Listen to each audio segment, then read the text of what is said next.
मोहन और मुकेश दोनों सगे भाई थे। दोनों की शादी भी हो चुकी थी। मोहन का तो 7 साल का एक बेटा राजू भी था। दोनों भाइयों का ही अपना अपना सब्जियों का एक खेत था। मोहन अपने खेत में आलू उगाता तो मुकेश अपने खेत में दूसरी सब्जियां उगाता था। उनकी जिंदगी में सब कुछ ठीक चल रहा था। तभी एक दिन शहर से सामान लाते वक्त रास्ते में एक सड़क दुर्घटना में मोहन का देहांत हो गया, जिसके बाद उसकी पत्नी भी बहुत बीमार रहने लगी। माँ, तुम्हारी दवाई का समय हो गया है। मैं अभी तुम्हारे लिए पानी लेकर आता हूँ। राजू अपनी माँ के लिए पानी लेकर आता है, लेकिन जब वो दवाई की थैली को देखता है तो उसमें शारदा की सारी दवाइयाँ खत्म हो चुकी थी। माँ, तुम्हारी दवाई तो खत्म हो गई। मैं अभी चाची को बताता हूँ, वो जाकर तुम्हारे लिए दवाई ले आएगी। राजू बड़े ही सीधे स्वभाव से अपनी चाची के पास जाता है। चाची, चाची। हे भगवान, ये लड़का फिर चाची चाची करके मेरे सर में दर्द करने आ गया। क्यों सुबह सुबह चाची चाची चिल्ला रहा है? क्या हो गया? चाची, माँ की दवाइयाँ खत्म हो गई हैं। उन्हें बहुत देर से खांसी आ रही है। उनकी तबीयत ठीक नहीं है। आप उनके लिए दवाई लेकर आओ ना। हाँ हाँ, क्यों नहीं। तेरा बाप तो यहाँ पर पैसों की खान खोद कर गया है ना, जो आए दिन तुम लोगों का नया खर्चा उठाऊं मैं? नहीं, मेरे पास तेरी माँ की दवाई के लिए कोई पैसे वैसे नहीं है। जा यहाँ से। राजू अपना छोटा सा मुंह लेकर वहां से आ जाता है। माँ, चाची ने कहा कि वो बाद में तुम्हारी दवाई ले आएंगी। अभी तुम ये गर्म पानी पी लो, इससे तुम्हें खांसी नहीं आएगी। गर्म पानी पीने के बाद शारदा की खांसी कुछ कम होती है। शाम को शालू खाना बनाती है तो वो अपने और अपने पति के लिए तो अच्छा अच्छा खाना बना लेती है, लेकिन उन दोनों को वो खाने के लिए सूखी रोटी के साथ नमक दे देती है। शालू, क्या आज तुमने खाने में सब्जी नहीं बनाई? बनाई है, लेकिन सब्जी इतनी ही है कि मैं और मुकेश जी ही खा सके। अच्छा, कोई बात नहीं शालू, बेशक तुम मुझे सब्जी मत दो, लेकिन राजू को तो खाने के लिए थोड़ी सब्जी दे दो। वो बेचारा नमक के साथ सूखी रोटी कैसे खाएगा? मैं तुम दोनों को खाने के लिए रोटी दे रही हूँ ना, वो ही बहुत बड़ी बात है। मोहन भैया खुद तो चले गए, लेकिन आप दोनों का बोझ हमारे माथे पर मर गए। न जाने हमें कब तक आप दोनों का बोझ उठाना पड़ेगा। क्या हम दोनों तुम पर बोझ है? भूलो मत शालू, ये घर जितना तुम्हारा है उतना ही हमारा भी है। और जिस खेत की पूरी जमीन पर इस समय मुकेश भैया खेती करके उस फसल को बाजार में बेच रहे हैं, उस जमीन में से आधी जमीन हमारी है। मैं कुछ समय के लिए बीमार क्या हो गई, तुमने तो मुझे ताने ही देने शुरू कर दिए। ऊपर से तुम हमारे साथ ऐसा व्यवहार कर रही हो।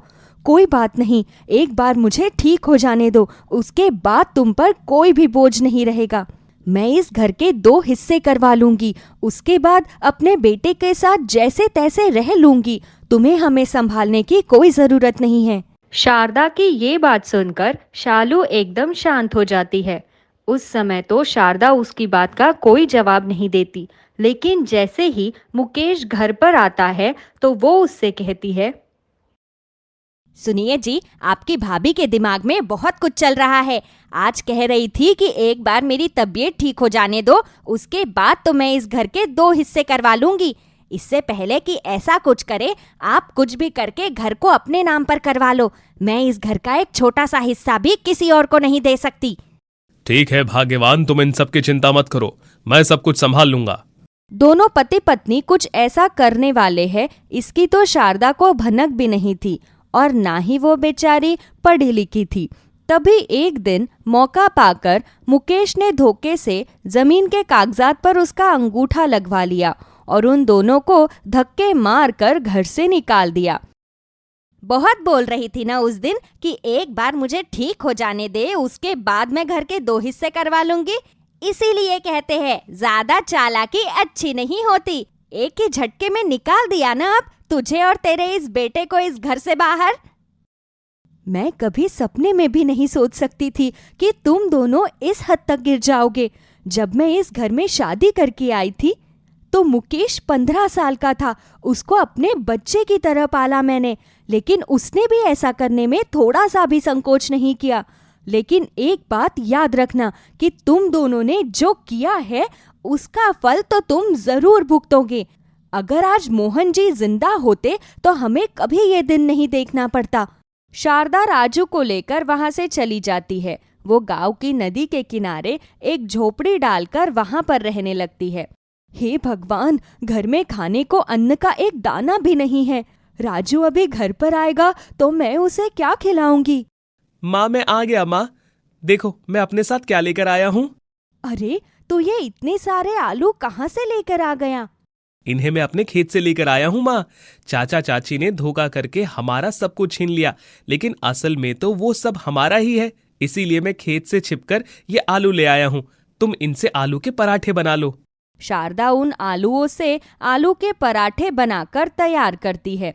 अब ऐसे ही राजू आए दिन अपने आलू के खेत से आलू तोड़ तोड़ कर लेकर आने लगा। राजू एक दिन खेत से आलू तोड़ रहा था, तभी उसके चाचा की नजर उस पर पड़ी। अच्छा, तो तू है जो इतने दिनों से मेरे खेत से आलू चुरा रहा है। वही मैं सोचूं रोज रोज खेत से आलू कहाँ चले जा रहे हैं। हाँ, मैं ही रोज यहाँ से आलू तोड़कर ले जाता हूँ, क्योंकि ये खेत आपका नहीं मेरे पिताजी का है। आपने तो धोखे से इस खेत को हमसे हड़प लिया है। तेरे इतनी हिम्मत कि तू मुझे उल्टा जवाब दे रहा है, मुझसे जबान लड़ा रहा है। अब तो मुझे तुझे इसका जवाब देना ही होगा। रुक, अभी बताता हूँ तुझे। मुकेश पास में पड़े एक लकड़ी के डंडे को उठाता है और राजू की पिटाई करना शुरू कर देता है। मुझे मत मारो चाचा, मुझे बहुत दर्द हो रहा है, छोड़ दो मुझे।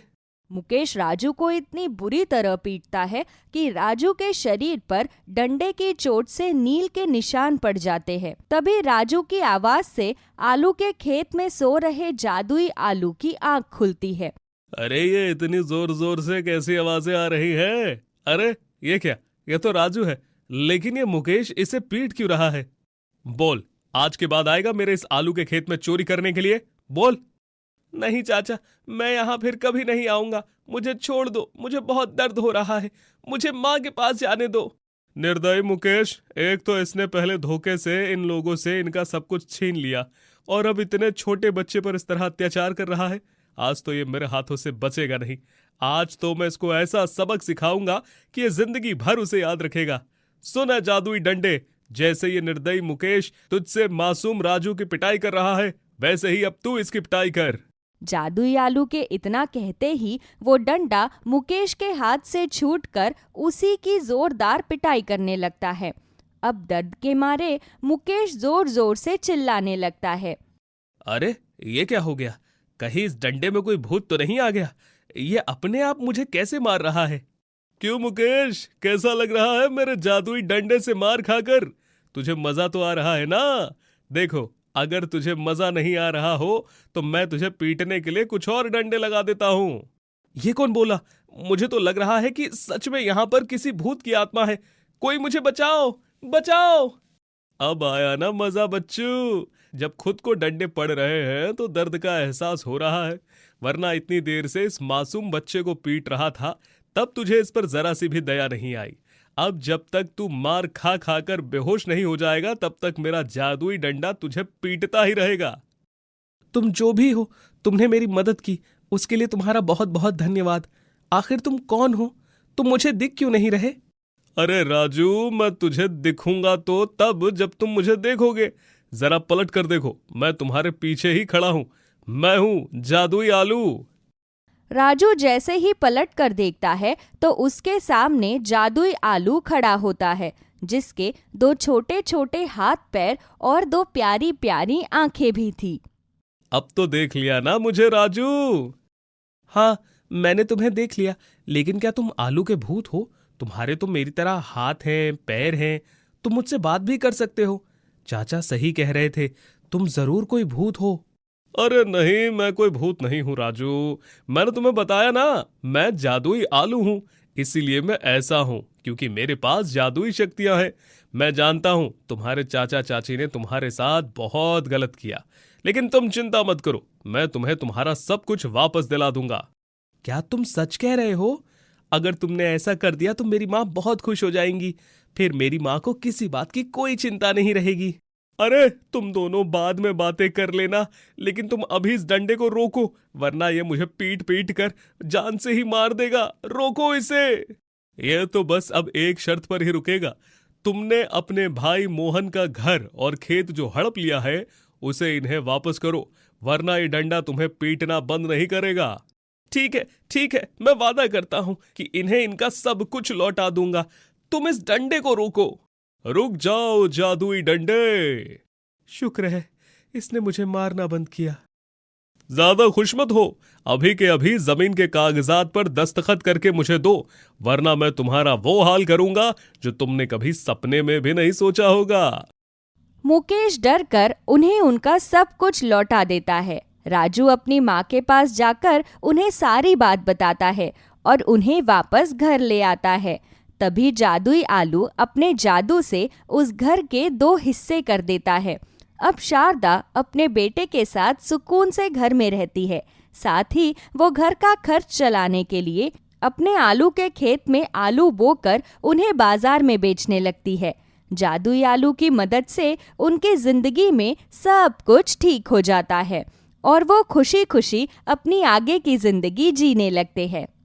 नैना बाजार से सब्जियां लेकर घर आ रही थी।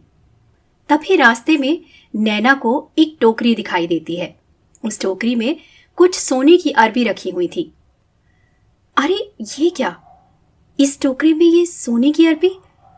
लगता है किसी रईस आदमी ने इस सोने की अरबी को बनवाया होगा और गलती से इसे यहाँ भूल गया। तभी उस अरबी से आवाज आती है, अरे अरे, मैं एक जादुई सोने की अरबी हूं और मुझसे मेरी मालकिन थोड़ी नाराज हो गई हैं, इसलिए उन्होंने मुझे यहाँ छोड़ दिया है।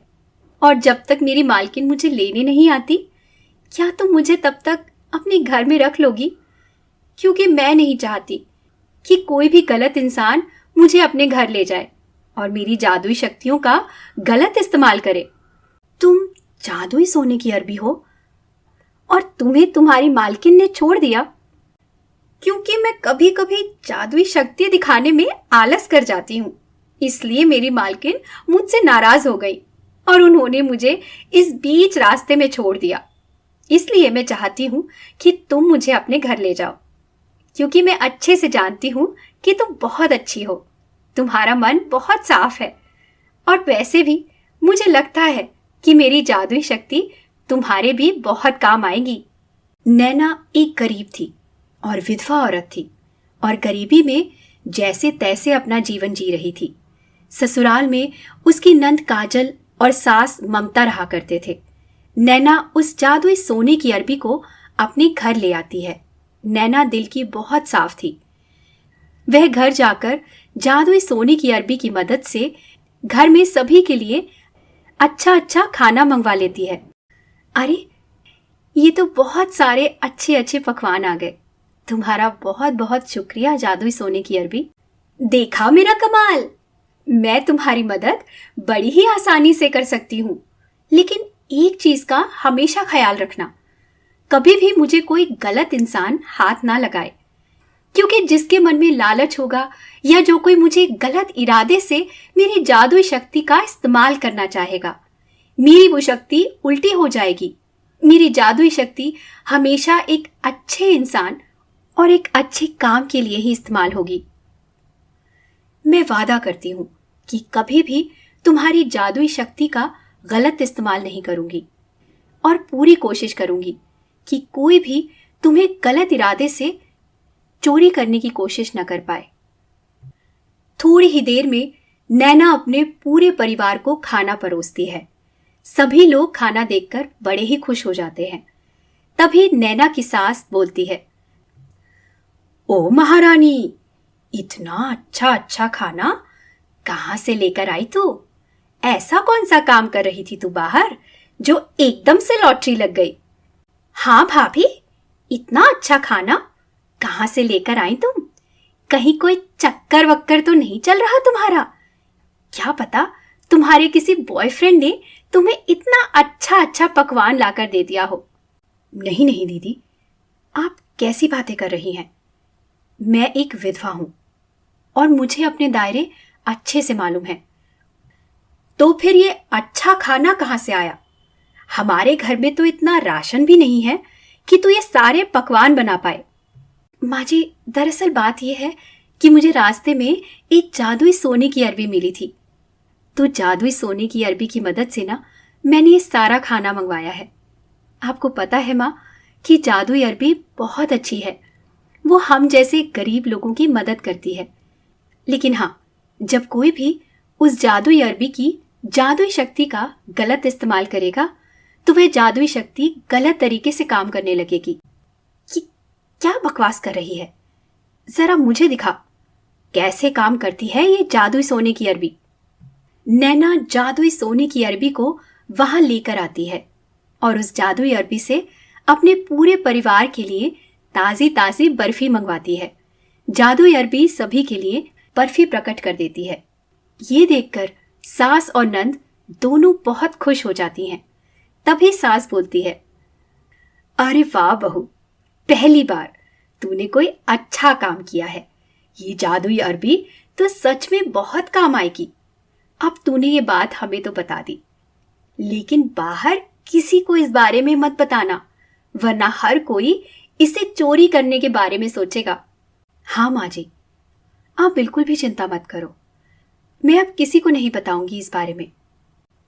ऐसे ही कुछ दिन बाद सास और नंद दोनों नैना से कहती हैं, अरे बहू, तू ये बाहर काम करना बंद कर दे। अब जब हमारे पास जादुई सोने की अरबी है तो हम जादुई अरबी से सारी चीज मंगवा सकते हैं। बाहर मेहनत मजदूरी करने का क्या फायदा? अच्छा, मैं क्या कह रही थी, जरा अपनी जादुई सोने की अरबी से ना कुछ पैसे मांग ले। मुझे 2 लाख की जरूरत है। माँ जी, आप ये कैसी बातें कर रही हैं? जादुई सोने की अरबी है घर में, तो इसका ये मतलब नहीं कि हम मेहनत करना छोड़ दें। आज हमारे पास जादुई शक्ति है तो हम काम करना ही बंद कर दें। कल को हमारे पास जादुई शक्तियां ना रहें तब हम क्या करेंगे? अच्छा ठीक है, तुझे काम करना है तो कर, लेकिन पैसे तो दे दे मांग के। नहीं माँ जी, आप मुझे पहले ये बताओ कि आप उन पैसों से करोगे क्या? भाभी, बहुत घमंड आ गया है क्या आपके अंदर? जब से ये जादुई अरबी आपके पास आई है तब से तो आपका रवैया ही बदल गया है। अपने आप को पैसों से भरा अकाउंट समझ रही हो क्या? जब देखो तब हमारे आगे शेर खान बनने की कोशिश कर रही हैं आप। दीदी, ऐसी बात नहीं है। आपको तो मालूम ही है कि ये जादुई शक्तियां हमेशा सही चीजों पर ही काम करती हैं, तो मुझे मालूम होना चाहिए कि आप लोग पैसों का क्या करोगे। अरे, तुझे तो ऐसा लग रहा है जैसे कि हम दोनों माँ बेटी आतंकवादी हैं और हम दोनों इन पैसों का गलत इस्तेमाल करेंगे। अगर नहीं देना है तो साफ साफ मना कर देना। इतना ड्रामा क्यों कर रही है तू? माँ जी, मैं नहीं चाहती कि आप लोगों के साथ कुछ गलत हो। अगर आप लोग मुझे बता देते हैं तो ये अच्छी बात है ना, इसमें गुस्सा होने वाली क्या बात है? अरे माँ, रहने दो। कहते हैं ना, पैसा अच्छे अच्छे लोगों को बदल देता है। और वैसे भी अब इसके पास जादुई शक्तियां हैं, तो ये हमारी बात क्यों मानेगी? घमंड तो आ ही गया इसके अंदर। माँ जी, मैं नहीं चाहती कि आप उन पैसों का दुरुपयोग करें और उसकी वजह से आप दोनों के साथ कुछ भी ऐसा वैसा हो जो हमें ही आगे जाकर परेशान करे। और एक बात, जब तक आप दोनों ये नहीं बताएंगे कि आपको पैसे क्यों चाहिए, तब तक मैं आपको 1 रुपया नहीं दूंगी। अच्छा, तो तेरी जबान अब खुलने लग गई है।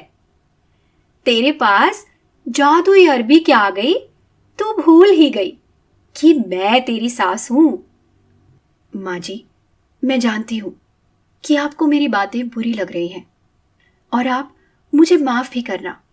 शायद जाने अनजाने में मैं आपसे बहुत कुछ बोल रही हूं, लेकिन मैंने आपसे पहले ही बताया था ना कि जादुई शक्तियों का गलत इस्तेमाल नहीं करना है। नैना की बात से सास को बहुत गुस्सा आता है। उसके बाद दोनों माँ बेटी मिलकर जादुई सोने की अरबी को नैना से हमेशा हमेशा के लिए छीनना चाहती थी। ऐसे ही एक दिन नैना घर पर नहीं थी। दोनों माँ बेटी मौका देखकर नैना की जादुई सोने की अरबी चुरा लेती हैं। तभी जादुई अरबी में से आवाज आती है, तुम दोनों ने मुझे चुरा तो लिया है, लेकिन मैं तुम्हारे किसी भी काम नहीं आऊंगी, क्योंकि मैं हमेशा अच्छे और सच्चे लोगों की ही मदद करती हूं। हाँ, तो ठीक है, अगर तू हमारे काम नहीं आएगी तो हम तुझे किसी काम लायक छोड़ेंगे भी नहीं। तुझे क्या लगता है कि अगर तेरे अंदर जादुई शक्तियां हैं तो तू कुछ भी कर सकती है? अभी तुम्हें मेरी शक्तियों का अंदाजा नहीं है। अरे, अपनी बहू से कुछ सीखो। तुम्हारी बहू बहुत अच्छी है, उसका मन बहुत साफ है, इसलिए मैं उसकी मदद करती हूँ। वह जब भी मुझे सच्चे मन से पुकारती है, मैं उसकी मदद कर देती हूँ। लेकिन तुम बहुत बड़ी गलतफहमी में हो कि मैं तुम्हारी कोई मदद करूंगी। तुमने भले ही मुझे चुरा लिया है, लेकिन मैं तुम्हारे सामने एक बेजान अरबी के समान हूं। अरे, तू एक सब्जी है और आज तेरी सब्जी बनाकर ही रहूंगी। रुक जा। काजल बेटा, अंदर से चाकू लेकर तो आना जरा। आज इस अरबी के टुकड़े टुकड़े ही कर देती हूं। देखती हूं कहां जाती हैं इसकी जादुई शक्तियां। बहुत घमंड है ना इस जादुई अरबी को अपनी शक्तियों पर। इसकी सारी शक्तियां आज नष्ट करके ही रहूंगी। काजल अंदर से चाकू लेकर आती है तो वही ममता चाकू से अरबी को काटने वाली होती है। तभी वहां पर नैना आ जाती है और नैना अपनी सास को ऐसा करते हुए देख लेती है। माँ जी, भगवान के लिए अरबी के साथ ऐसा मत करो। इसने आपका क्या बिगाड़ा है? इसे मत काटो माँ जी, ये जादुई अरबी है। हट जा तू मेरे सामने से। ना रहेगी ये जादुई अरबी, ना चढ़ेगी तुझे एक घमंड की चर्बी। आज तो आर या पार होकर ही रहेगा। हाँ माँ, काट कर इसकी आज सब्जी बना ही दो। बहुत घमंड आ गया था इसके अंदर जादुई शक्तियों को लेकर। ममता चाकू से अरबी को काटने की कोशिश कर रही थी, लेकिन अरबी बहुत ही ज्यादा सख्त हो चुकी थी। ममता को समझ में नहीं आ रहा था कि वो कैसे अरबी को नष्ट करे। वह अंदर से एक हथौड़ा लेकर आती है और उस हथौड़े से अरबी को नष्ट करने की कोशिश कर रही थी, लेकिन तभी वह जादुई सोने की अरबी एक विशाल अरबी का रूप ले लेती है। ये देखकर ममता और काजल दोनों घबरा जाती हैं। बस, बहुत हो गया तुम दोनों का। तुम दोनों को जितना बुरा करना था तुमने कर लिया। अब मैं तुम दोनों को श्राप देती हूं। तुम दोनों हमेशा हमेशा के लिए एक बेजान अरबी बनकर रह जाओगी। अरबी काजल और उसकी मां को श्राप दे देती है। ये देखकर नैना अरबी से हाथ जोड़कर उन दोनों के लिए माफी मांगती है। हे जादुई अरबी, भगवान के लिए मेरी सास और नंद को ठीक कर दो। उनसे जाने अनजाने में जो भी भूल हुई है उसके लिए मैं तुमसे माफी मांगती हूं। माफ करना नैना, अब चाहकर भी मैं तुम्हारी कोई मदद नहीं कर सकती। तुम्हारी सास और नंद ने जो किया है उन्हें उनके कर्मों की सजा मिली है और इस श्राप का कोई तोड़ नहीं है। कहते हैं ना, बुरे कर्म का हमेशा बुरा ही नतीजा होता है, तो उन्होंने जो किया उन्हें उसी का फल मिला है। जादुई अरबी, भगवान के लिए उन्हें ठीक कर दो। मैं जानती हूं कि उन्होंने जो किया है वह बहुत गलत है, लेकिन फिर भी एक बार उन्हें माफ कर दो। अब कुछ नहीं हो सकता नैना, और अब मैं यहां से हमेशा हमेशा के लिए जा रही हूं। अरबी जादुई शक्तियों से नैना के लिए बहुत ही सुंदर सा मकान बना देती है। साथ ही उसके घर में उसकी जरूरत के हिसाब से सारी चीज उपलब्ध थी। तो वहीं बेचारी नैना चाहकर भी अब कुछ नहीं कर सकती थी। तो वहीं काजल और उसकी मां को हमेशा हमेशा के लिए उनके किए की सजा मिल जाती है।